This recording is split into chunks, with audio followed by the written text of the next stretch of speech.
And welcome to the Daily Space Weather, you delightful stargazers, you. First thing we're looking at today is 195 angstroms, part of the ultraviolet emissions of the solar corona from the GOES-R. Spectacular imagery here, and an extra wide field of view. We're digging it. And thanks for stargazing with us here at the Smash News Network. Least busted name in news. And let's take a look at some individual quadrants here. Coronal hole rotating right into the Earth-facing strike zone. There's a great view of that, and of course it is somewhat triangular. It's shaped like a shark tooth, actually. And if you've got a landmass you'd like to name that after, you're invited to name that coronal hole. Perhaps we'll start doing that on Twitter. Here's your northeast quadrant. And we've got a large number of sunspots that are underperforming in solar flares. Don't expect that to continue forever, as their magnetic fields are plenty complex to produce large solar flaring events. There is the northwest. How about the southwest?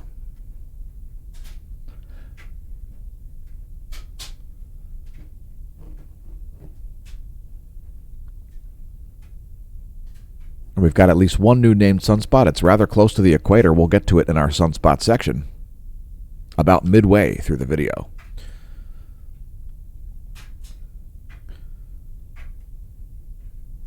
So a new sunspot just rose or formed, I think, right down here. Let's move to the colorized magnetogram. Yeah, there it is. You can see that thing rising right there. It looks like it was already formed when it rose over the eastern limb.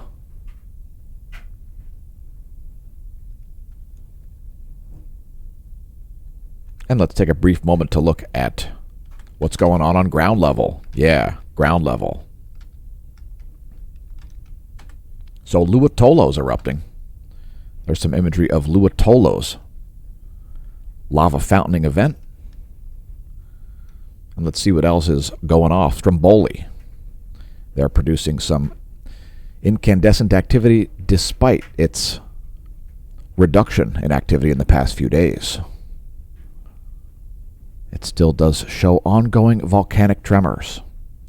Shivaluch is erupting flight level 130. It's a 13,000-foot ash plume. It's actually exploding. Sakurajima producing a 7,000-foot ash plume. Suwanosejima, 6,000-foot ash plume. Again, Luatolo there exploding, flight level 070 from Luatolo.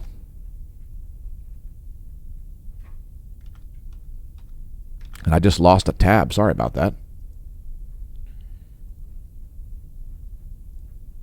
There we go. Yeah. Luatolo still erupting. Also, Popocatépetl exploding. Flight level 240. Santiaguito dispersed its ash, fertilizing the fertile area of Guatemala. Fuego still exploding, flight level 150. Sangay exploding, flight level 200. Cotopaxi exploding, flight level 230. That's a 23,000-foot ash plume over Ecuador. And not sure about Sabancaya. Please don't pole vault the caldera. Here's what's going on seismically over the past 90 days. It's a bit of a 7-magnitude earthquake drought. And we are considering the possibility that there may be a large earthquake brewing for western Mexico. We do see at least one there. Perhaps it's a foreshock. And we'll talk about earthquake forecasting here in just a moment. First, allow me to pause for station identification. This is the Smash News Network, least busted name in news. So here's our USGS map. Past 24 hours did not feature many large earthquakes at all. Only 2 in the 5-magnitude range, I think, and they were a long time ago, almost 24 hours. So there is a 5.0 at Chile, a 5.1 at the Bande Sea. Several 4-magnitude quakes there around the Pacific Rim, but we're only reporting 5+. It looks like the earthquake swarm in the Caribbean has calmed down. There's the largest quake of the past 24 hours, of 5.5 at Fiji. That was at extreme depth. It's really in the extreme depth quake capital of the world. That area right around Fiji. I believe that holds the record for the deepest large quake and the most deep quakes. Also a 4.5 south of there. That was also at an even more extreme depth, 630 kilometers estimated depth. Also the Loyalty Islands. Those 3 quakes were all within a half hour of each other there. A 5.5, then a 4.5, then a 5.0. All in a small area there north of New Zealand.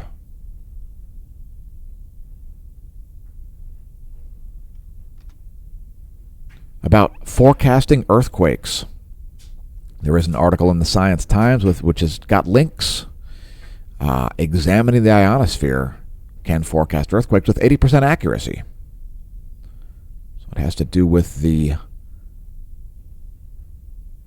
total electron content. Again, that article's in the Science Times if you want to check that out. The possibility of actual earthquake forecasting. There's also one in the Conversation from earlier this year. That was just February of 2023, and this one's more about the less exciting, more base statistical analysis type methods, as well as foreshocks, something that we talk about regularly on the channel. And we may have just seen one, like this one right here, that 4.2 at Porturo, Mexico. Anyway, it may be possible to forecast earthquakes. We just don't see anybody doing it for some reason.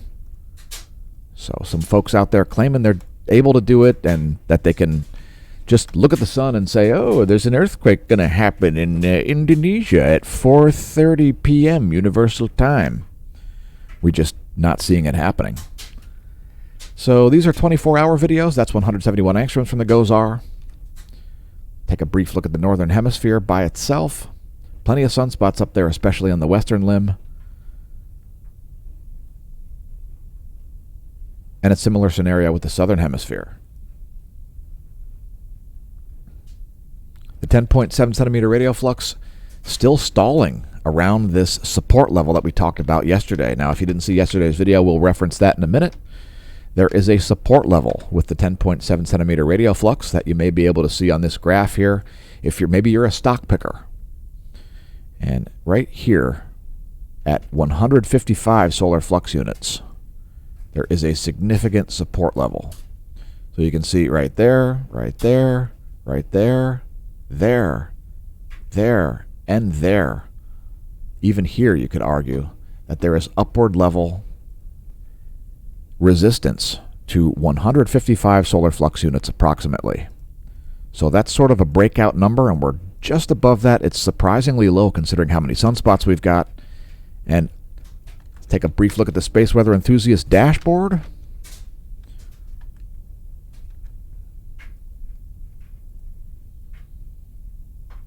We don't have any space weather storms forecasted here by NOAA or by our channel. It looks like the coast is pretty clear out there. And very clear, actually. We're seeing some very low readings on some spacecraft, like the GOES and Discover. Like the ACE and Discover, rather. So the past 4 hours of Earth's magnetic moment from space is looking pretty weak. So very low solar wind parameters being shown by, I think it's the Discover. We'll get to it here in a minute. Here's Earth's magnetic moment from the ground. That was Earth's magnetic moment from space. And very low number of magnetic perturbations. At least according to this data, the aurorae are very likely to be seen in most places. KP index is currently at 0.67. 0.67 is the current KP index. That is an average of global geomagnetism. And here is your real-time solar wind, which is measured out here, I would remind our viewers, at Lagrangian point 1. The gravitational equilibrium point that spacecraft can orbit readily without using a lot of fuel and just hang out there, following the Earth in its orbit. So here you've got the ACE plus Discover, and this sudden change that you see happening here, that's not really probably a legit signal. What that is that's a switch from the Discover to the ACE. So that's why we're seeing such low numbers here, and these are anticipated to be errors. But if those are the correct numbers, that's an extremely low solar wind density. 0.1 is as low as the graph will read, it looks like. So the what is that? That's the ACE there is providing data that is lower than the graph can register, a lower density. So it's a very diffuse solar wind regardless. Although you can see here the Discover was showing a solar wind density of 20 protons per cubic centimeter and a solar wind speed of 638 kilometers a second. So I think they need to get that reconciled there. Those are some issues with the data for sure. Very different velocity signals, plasma temperature signals, so maybe there's a really different regime at each of those spacecraft. But the current conditions show up as 0.1 protons per cubic centimeter, 421 kilometers per second. And let's just move on. And we do have a very tight range there for the GOES magnetometer, so very little variation in the past 36 hours. Check it out. The GOES magnetometer is there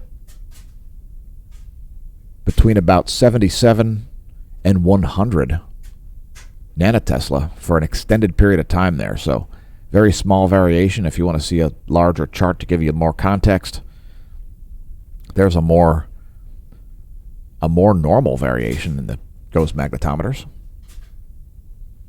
And let's take a look at some polarimeters and the heliospheric current sheet.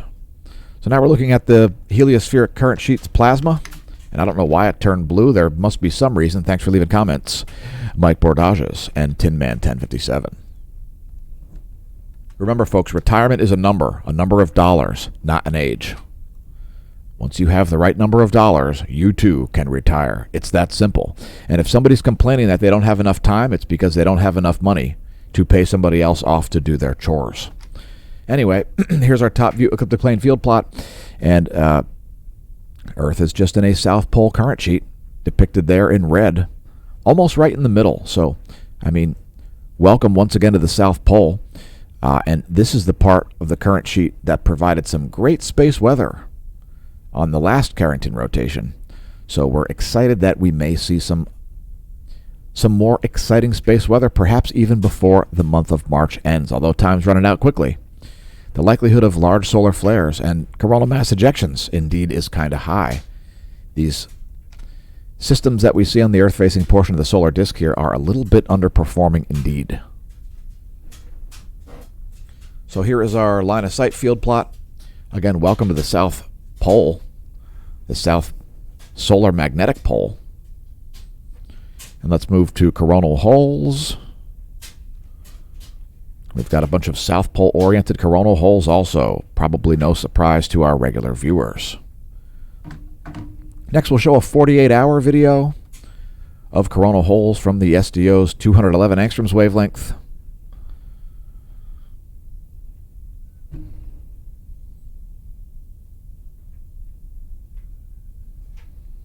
So this one here is transequatorial, so we can expect to see some significant solar wind from that one right around April 1st. So we may see an April Fool's Day geomagnetic storm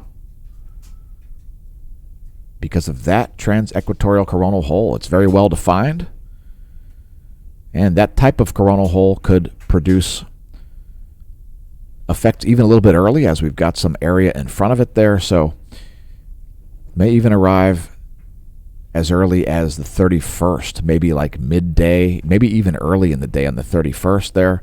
Don't be surprised to see that showing up a little bit earlier than you might expect. Coronal hole high-speed wind stream is most likely on the way. 99% chance of that. So that's something coming up there.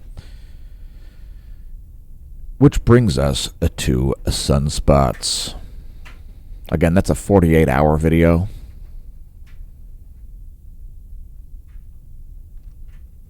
So as far as sunspots, we've got lots. And the likelihood of large flares is quite high. We've got magnetically complex sunspot groups all over the western limb. And as those groups set, once again, their likelihood of producing flares becomes a lot higher. Let's bring up the sunspots just from today using our intensitygram from SDO. So there's just today's imagery. We do see a little bit of umbral growth and migration up here. A little bit of umbral growth and migration over here. And I got a new sunspot did just rise down here. That is a sunspot, at least last I checked. And let's move to energetic particles. But first, you're invited to join us over at the Smash Team site at smashomash.com/SmashTeam. Are you signed up for email alerts? I mean, we send out email alerts with things like natural disasters and geomagnetic storms typically. There is a bronze level, a silver, a gold annual paid-up subscription, which is the best value.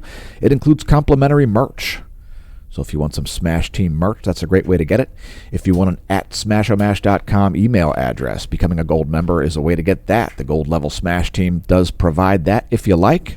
And also, you'll find out information about the plausible mechanisms we think runs the solar sunspot cycles before we even submit it for peer review. Today's featured product is Do the Math, featuring a very high-res image of the closest star there, SDO 171 angstroms. It does include also a watermark-like graphic at the bottom that includes our website, smashomash.com, and welcome to the Neo Renaissance. Hopefully you did the math. And there are a lot of entities out there that can certainly do the math. 8 == capital D. Make somebody write this down over the phone. Just kidding, folks. That would just be mean. They probably wouldn't be able to do the math, as having multiple equal signs in an equation is a symbol of length, not girth. Smashomash.com, again, is the homepage. Welcome to the Neo Renaissance. You can find links to the Smasho merch on the homepage as well as below the video. Links to the YouTube channel, the Twitter, permanent invite link to the Discord chat. If you want to send us an instant message, use Discord. We will be using that later to allow our guests to appear on our videos in voice format. You can also find that Hemp Lucid link, stress less, with, I'm not going to talk about payment methods, but check out that Hemp Lucid link. Also, don't forget to enter the promo code SMASHOMASH on checkout to save some dough on your Hemp Lucid purchases. You'll also find the link to the Redbubble shop below the video. It'll show you our products in order of best selling. Another quick reminder, our finest days lie ahead. So no matter how bad things get, please do not pole vault the caldera. Now, moving to energetic particles and solar flares. They've been underperforming. I mean, energetic particles, we had a little tiny spikes there, but nothing really too relevant. Probably associated with a couple C-class flares. Largest flare of the past 24 was only a C4.61. And we've seen higher levels of background X-ray flux in the past couple of months. So a little bit of an uptick there in the background X-ray flux, though. So that's something, a little bit of an increase there in activity. We do have a lot of sunspots that are approaching the western limb. So these sunspots here are becoming more and more likely to produce large flares as they set.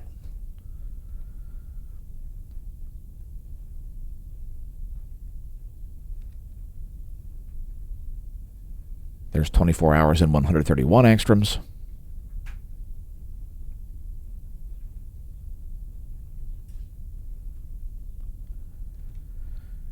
Here's 94 angstroms by itself. And again, the activity is largely there in the western limb. Plenty of highly magnetically complex sunspot groups over there. Next, a quick look at what's going on overhead Lehigh Valley, Pennsylvania. This is what's happening over our heads. This is the skyandtelescope.org star chart. If you're up before dawn, you might see Saturn being chased by the sun. And if you're seeing the early evening sky, you might see Mercury and Jupiter, and Venus is actually just behind there. Here's a solar system forecast.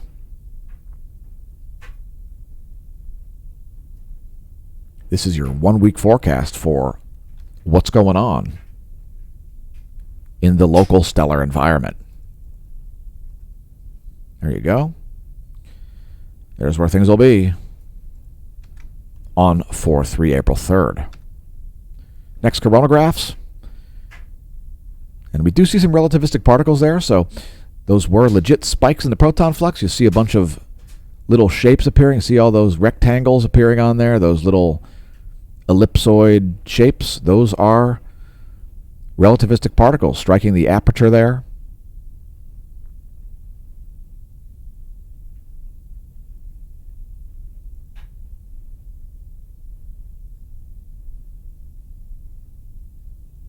That was yesterday's images. These are today's 14 more frames. Let's move to stereo A here and Soho Lasco C3. I don't think there's anything really to write home about happening here. Coronal mass ejections have been underperforming, just like solar flares.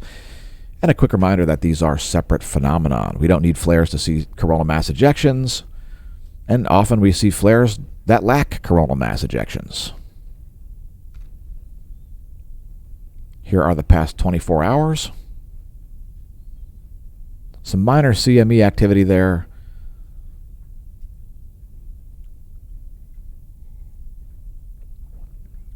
I don't think those are earthly directed. I don't think they have any earth-directed components, and if they do, they're quite diffuse.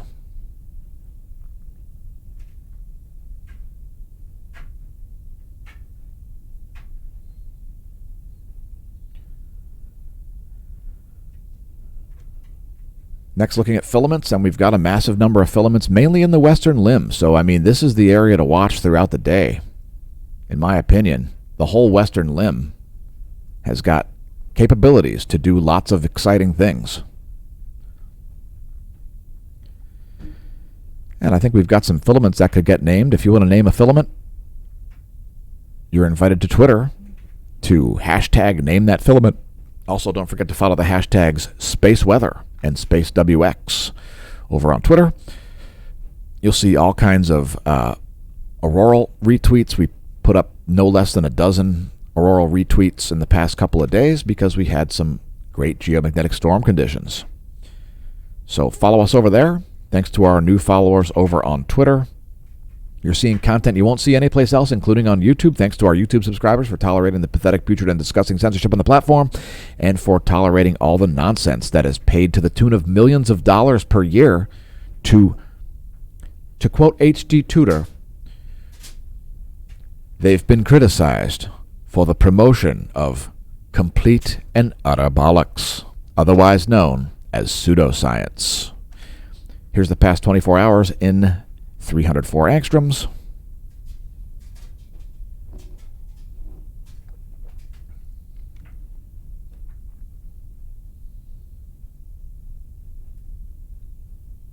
Some YouTube channels have been criticized for promoting complete and utter bollocks, otherwise known as pseudoscience. Here's the past couple of hours from the GO 16 SUVI. Which brings us to bonus features. So we talked about the ionosphere earlier in the video. We'll be showing you what's going on up there. Before that, let's look at some charging hazards. We've got some internal charging hazards. This is electrons getting inside of the internal circuitry of satellites over the central Indian Ocean here at the moment. Internal charging hazards there of the minor variety. It's only yellow, not red. Electron flux here right on the brink of warning levels there. We did briefly get into warning levels yesterday. They were minor. Here's the forecast model for a continued uptick in the electron flux. I would tend to agree with that. Here's the one-year graph to put it in context. We're just in sort of the meaty part of the range there. That's a one-year graph.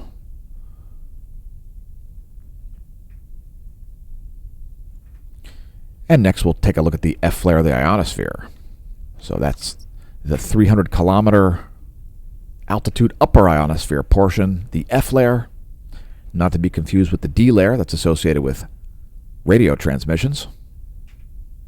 It's much higher than that, like about 3 times as high. Again, it's at about 300 kilometers of altitude, and we've shown some significant anomalies here in the past couple of days, and we are still seeing some significant anomalies. Let's bring up the anomaly gram. There is the anomaly in megahertz from a 30-day median. As we're starting to close out the month of March here, keep in mind March is the most geomagnetically active month because of the Russell-McLaren effect. The Russell-McLaren effect. Don't worry, be happy if you're able to forecast earthquakes. All right, so there is the anomalygram, and this has simmered down a lot in the past couple of days here. We did see major anomalies following that large recent geomagnetic storm. So there is the ionogram, and there's the anomalygram for 11:45 universal time. We'll also show the total electron content from a couple different views. Here is the full world view.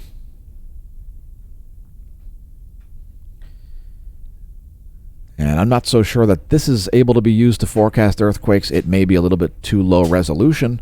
However, if you are familiar with the total electron content over your local area, perhaps over a plate boundary, maybe this will be useful to you.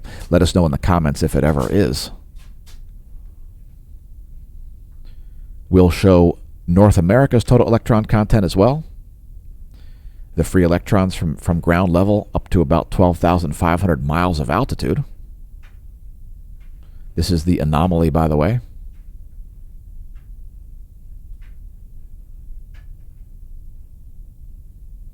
We have seen rapid swings of high to low frequency anomaly over western Mexico. Now we're seeing low frequency anomalies. A couple days ago, we saw high frequency anomalies. See our previous daily space weather videos for more details on that. Some of those made it onto the thumbnails.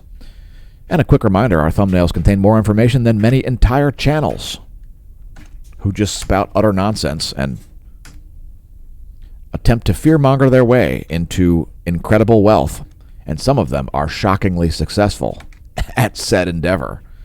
All right, so I think I might have said that sunspot was in the southeast. It's actually, it looks like there's one in the southeast and the northeast. So there's one there, and then there's a smaller one down here. That's an umbra also. So it looks like we may have two named sunspot groups. Looks like we'll have a more of a gains in sunspots. We'll have more gains in sunspots than losses, it looks like today. Also, I think this group down here might be new. Some promising capabilities to produce some major flares, especially in the southwest limb. So this area right here, that is the zone to watch. I know I just circled like half the sun, but anyway, that's the situation. These sunspots are still quite magnetically complex. In fact, check out this one.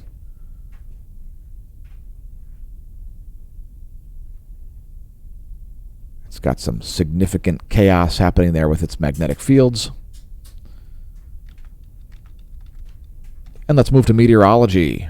So we're looking at sea surface temperature anomaly here. We're looking for the coldest and hottest water in the world. So do you think Earth's in hot water? Is it because of nature? Is it because of human stupidity and ignorance?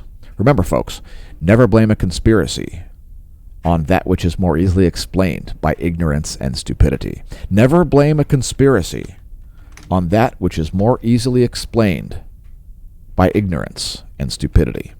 People are more likely to be buffoons who fail than they are at being, Klaus Schwab or whoever. Klaus Schwab? Are you scared of Klaus Schwab? He's probably painfully average and boring. So anyway, that's what's going on in the Southern Ocean. We've got significant high and low frequency, low temperature anomalies there. Check out the Pacific.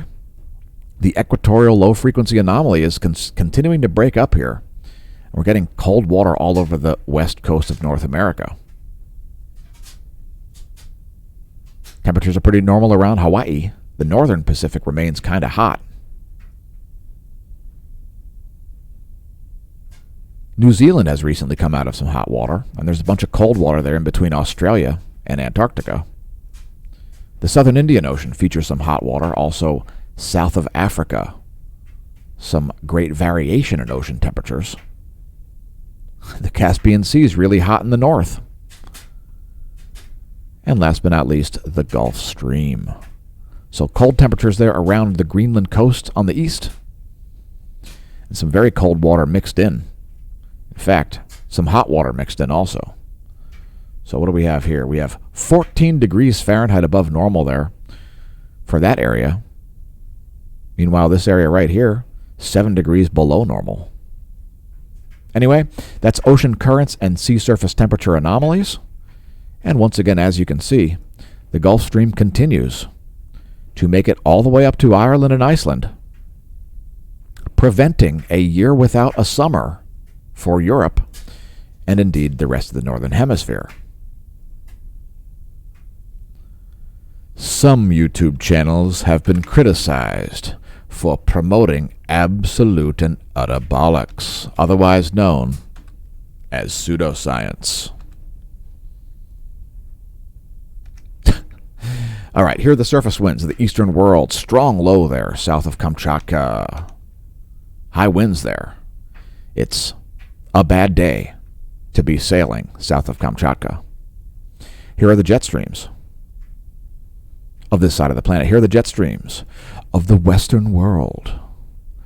Like sands through the hourglass of time, these are the surface winds of our lives. Strong low pressure there continues in the Atlantic. Well, a large low pressure. It's not really that strong, just large. Don't get strong and large confused, folks. Strong and large aren't the same thing. A lot of good things come in small packages. Here are the surface winds of the central world, and here are the jet streams.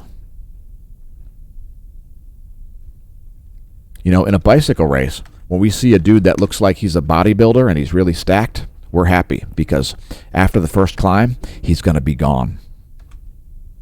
Gone and also forgotten because of hypoxia. So here's what's going on in terms of clouds and fog over the western world. It's the NASA GOES Interactive Weather Satellite Suite showing 3.9 nanometer infrared radiation, aka clouds and fog, as the day-night terminator just reaches the eastern U.S. Here's your weather.gov map. Strong storms continue in the southeast, and more potentially deadly tornadoes have struck Georgia in the past 24. If your location is lit up, click your location at weather.gov. Here are some forecasts for snow, as we've got feet of snow continuing to fall in California. Areas where they'll be pushing 2 feet, actually getting over 2 feet in some areas there, as you can see. That's the 72-hour GFS forecast. Snow depth in inches. Here is wind and pressure. That's wind at the 10-meter elevation. And mean sea level pressure. Same model, 72-hour GFS. A strong low there will move down the coast of California. And guess what that'll do? Cause more precipitation. It's pretty moist. Last but not least, here's pressure and precipitation. It looks like things are simmering down in the southeast. But we still do have some severe weather going on as we speak. So here is windy.com's infrared imagery. It's showing you the temperature of cloud tops there on the infrared spectrum. And just let that initialize. There we go. So that's moving out now. So it's a little bit of scattered precipitation there is continuing for Atlanta most likely. South Carolina is still in the crosshairs there, but those storms look like they're simmering down. I think they've lost a bunch of moisture. Let's bring up the visible. There's a visible satellite. And you can see where the biggest cloud tops are there. That's pretty sweet. As the sun rises there, give that a minute to initialize.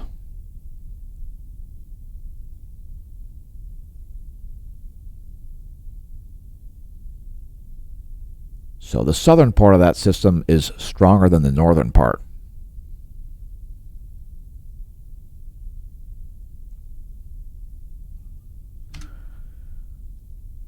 Anyway, let's continue on. We don't want this video to be too lengthy. Here's our NASA GOES lightning mapper, and you can see there was quite a bit of severe weather here.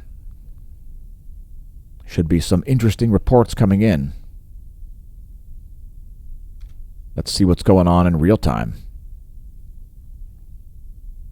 All right, it looks like that system is remaining south of Atlanta.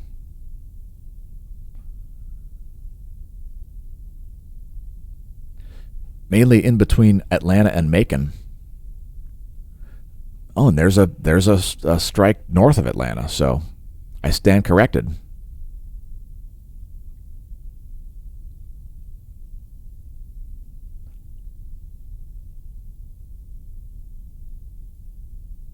Some active cells there. And we'll zoom out to show the global map from lightningmaps.org. We'll close things out with Doppler. Actually, a report from AccuWeather. Check it out. Jen Psaki's doing weather for him now.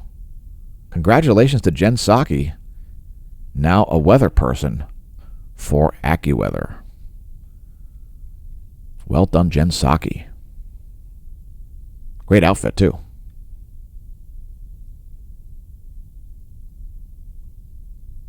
So, severe thunderstorms still here in the possible forecast. Again, it looks like it's simmering down a little bit, but don't ignore your weather warnings if they are listed for your location on weather.gov. Here's radar.weather.gov. We're looking at the full 50 states. We'll zoom in on the lower 48 there. There you go. And here's clouds and fog over the lower 48. And the water vapor map should complete your understanding of how it's working. There's a pincer-like mechanism happening there. As dry massive air is pushing through like this and causing huge compression of this low, causing a massive pressure gradient at both the north and southern border. That's a great example of the way dry and moist air interact with each other. Moist air pushes dry air around. Dry air pushes moist air around, and moist air sucks dry air toward it, right? Because the reason that a low is windy is because it's not blowing, it's sucking. Anyway, here is your recap. I see some radar showing up there at Northern California already. Looks like snow falling in the ocean. Here is shortwave radiation showing clouds and fog. And there is water vapor. So those should move steadily there. There is a solid impulse behind them. Thanks for tuning into the Smash News Network, least busted name in news. Congratulations on realizing that the channel exists. We'll see you soon. And may that solar wind be at your back.